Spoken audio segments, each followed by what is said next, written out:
छोटी सी कॉल पर सरदार गुरनाम सिंह जी की छोटी सी कॉल पर पूरे हरियाणा के टोल 3 घंटे के लिए बंद करवाने के लिए चढ़ूनी की पूरी टीम को दिल की गहराई से धन्यवाद मैं आप लोगों को बता देना चाहता हूँ। यहाँ बैठे बैठे भी लगातार फोन आ रहे थे, हरियाणा के एक भी टोल ऐसा नहीं है जो पंजाब के किसान भाइयों की कमर पड़ी हुई लाठियों के नोक में एक भी टोल नहीं, तो फिर ना तो आपका नेता आपसे दूर और ना हरियाणा के किसान पंजाब के किसानों से दूर, और ना ही ये बॉर्डर, ये बैरियर, ये जो नाके हरियाणा की सरकार ने लगा रखे हैं, ये भी आप लोगों के सामने कोई मायने नहीं रखते, क्योंकि ऐसे ऐसे काम तो दिल्ली आंदोलन में हम सीख चुके हैं। और जब नेता ही आदेश कर देगा तो फिर आप लोगों को ये पता है कि नेता ने आदेश कर दिया कि बैरियर वहां से उठाने हैं तो फिर उठाने हैं, बैरियर उठ ही जाएंगे। इसके लिए आप लोगों को किसी तरह की संशय में रहने की जरूरत नहीं है।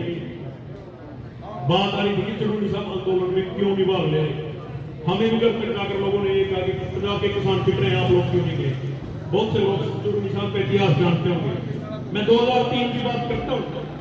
2003 में किसी मुद्दे को लेकर उस टाइम के मुख्यमंत्री के साथ चढ़ूनी साहब की झड़प होगी और मुख्यमंत्री जी को सवाल आना था और चढ़ूनी साहब ने कहा कि जहां पर मुख्यमंत्री की जनसभा होगी उस मुख्यमंत्री की जनसभा के आगे ही मुख्यमंत्री का पुतला फूंकूंगा। पूरे जिला प्रशासन, पूरे कार्यकर्ता उस मुख्यमंत्री के चढ़ूनी साहब को रोकने के लिए लगे रहे, लेकिन इस तरह का नेता चढ़ूनी साहब की जनसभा के आगे जाकर चढ़ूनी साहब ने उस मुख्यमंत्री का पुतला फूंकने का काम किया।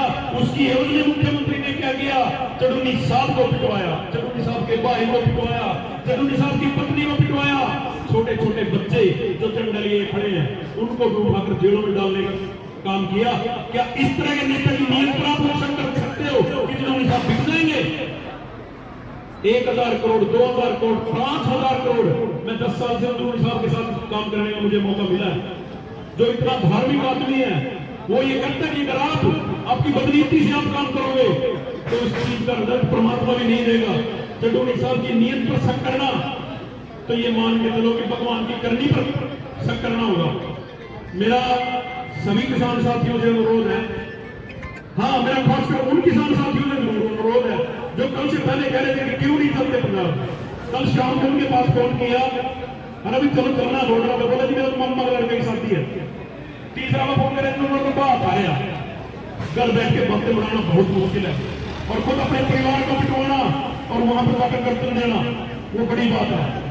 ट्रैक्टर मार्च के लिए जहां जहां भी पेवान के साथियों ने अपने पॉइंट दिए हैं उन पॉइंटों पर जाकर हर एक तरह से किसान निकले, जितने ट्रैक्टर निकलेंगे, जितने किसान निकलेंगे, ये मान के चलो इतवार को होने वाली बैठक में आपकी एमएसपी पर मोड़ लगने का काम करेंगे।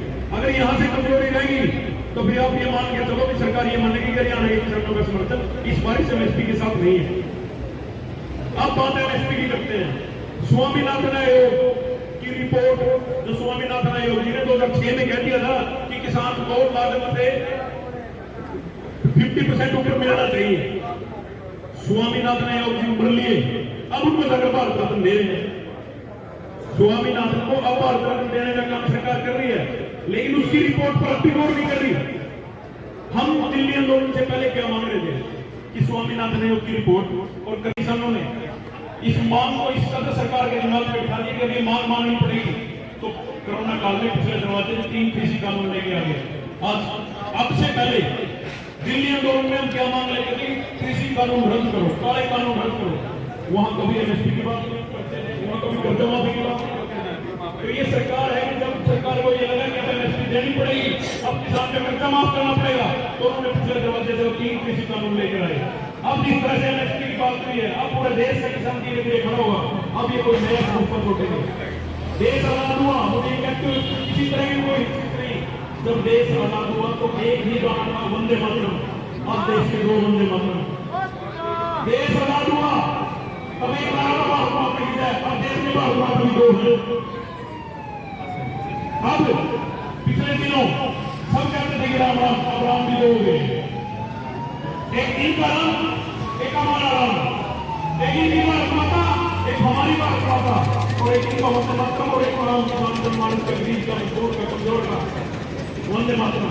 साथियों, देश को तोड़ने वाले ताकतों से बचना होगा। हर रोज नए नए अपने आपके बीच में आते हैं।